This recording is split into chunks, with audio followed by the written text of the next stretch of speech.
la recherche du développement. Pour ce faire, il y a des paramètres qu'il faut utiliser.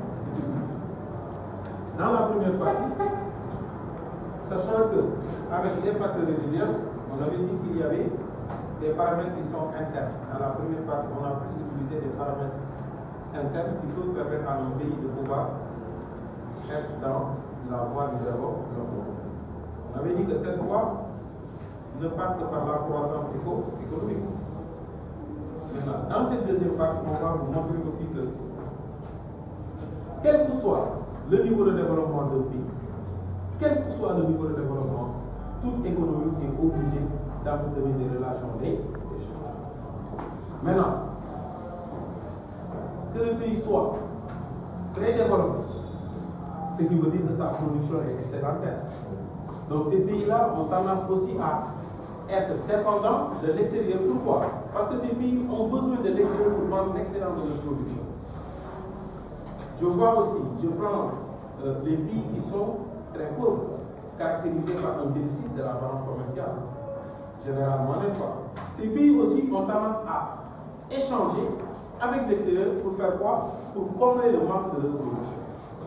Est-ce que vous avez compris? Ce qui veut dire que les échanges entre pays sont indispensables.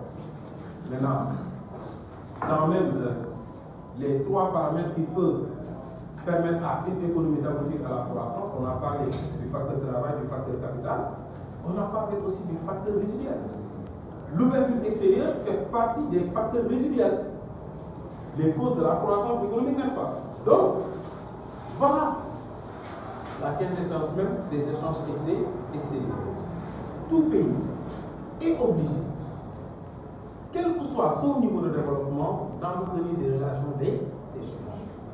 C'est une obligation, quel que soit le niveau de développement. Les échanges sont indispensables. Maintenant, pourquoi au niveau du premier chapitre on parle de la balance des pays? En réalité, l'ensemble de ces échanges entre pays sont enregistrés dans ce document.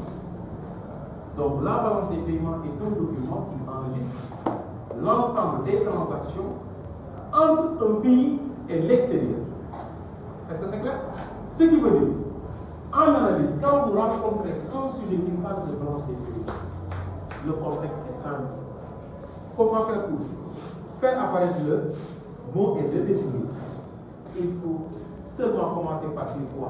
Par dire que tout pays est obligé d'entretenir des relations d'échange avec l'extérieur.